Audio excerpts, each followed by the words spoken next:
Hey YouTube, this is Dennis with Miles and Sons Services Junk Removal.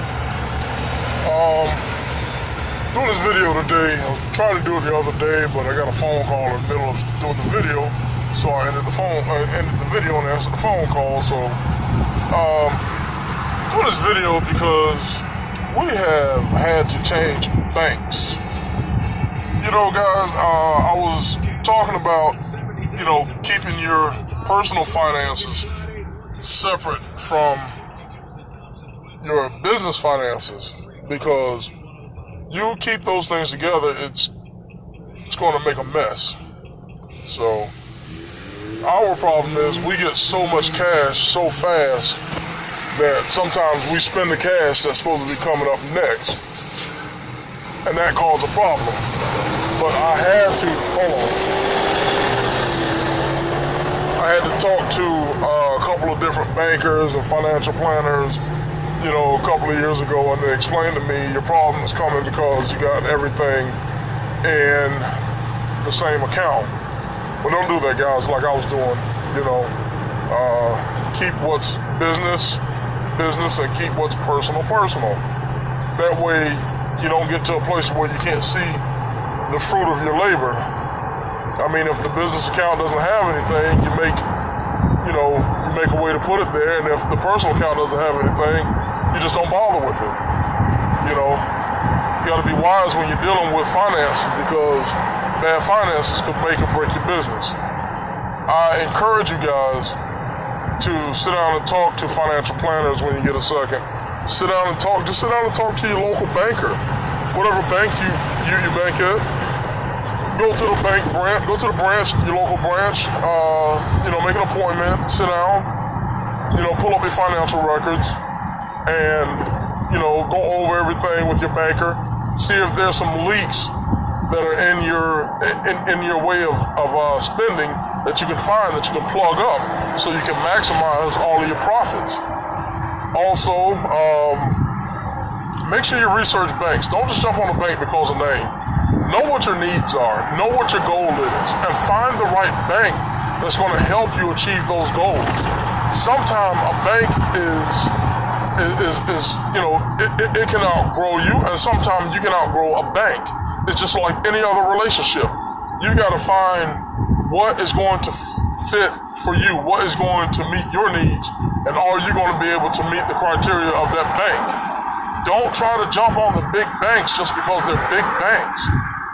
Research your local banks. Research your city banks.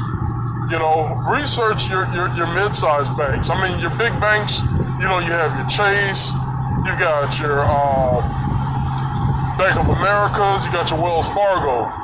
Then, under that, you got your Regions banks, you got your SunTrust banks. Then under that, you got your local banks. Like we have a Centennial Bank here. We have TD Bank here. I don't know if TD is nationwide or not. They're a great bank. We just joined them. But, guys, research your banks. Find out what's going to work for you. And I'm mainly doing these videos for the guys who are just getting into the business. You guys who are making 6 and 7 figures, I know you don't need this. And I'm not talking to you. Whatever works for you, whatever floats your boat. Hey, if you like it, I love it. But I'm talking to the guy who is scrambling to figure these things out, because he's a mom and pop, and he's a startup. He doesn't have anybody who believes in him, but he also needs some help. So this is what this video is for. So research your bank, guys.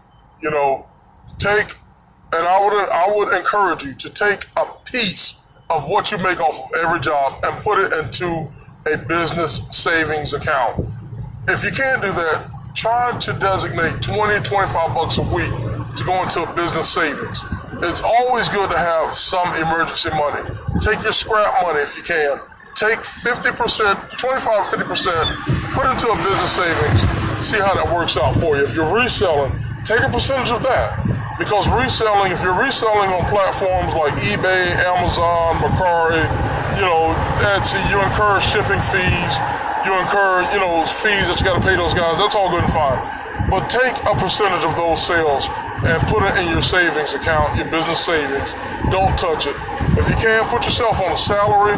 You know, I know everybody's not going to be able to do that starting off, but put yourself on a salary as much as you can.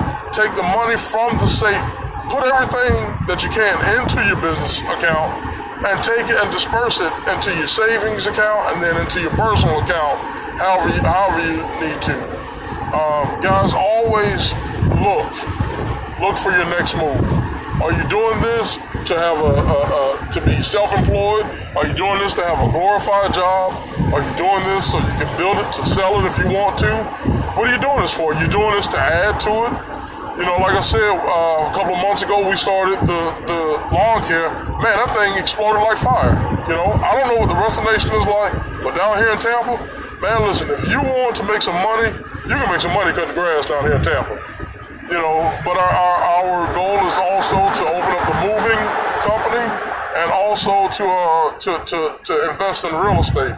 We want to invest in commercial real estate as well as residential. So, and I know things are about to get crazy here pretty soon. So, you know, we're working hard. We're working feverishly to get these things done.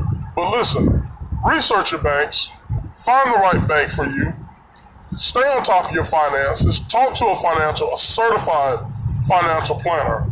You know, talk to a banker who understands your need. Employ yourself a part-time CFO if you have to. You know, because sometimes we get so deep into the grind, guys, that we miss the little things. So make sure that you have somebody who's on your side. It's not going to be family. I'm going to tell you that right now. It's not going to be family. They think you should get a regular 9-to-5 job. Well, I got one thing to say to that. To the 9-to-5. You understand? Listen, get out there, do your thing, guys. All right? This is Dennis with Miles & Son Services, signing off.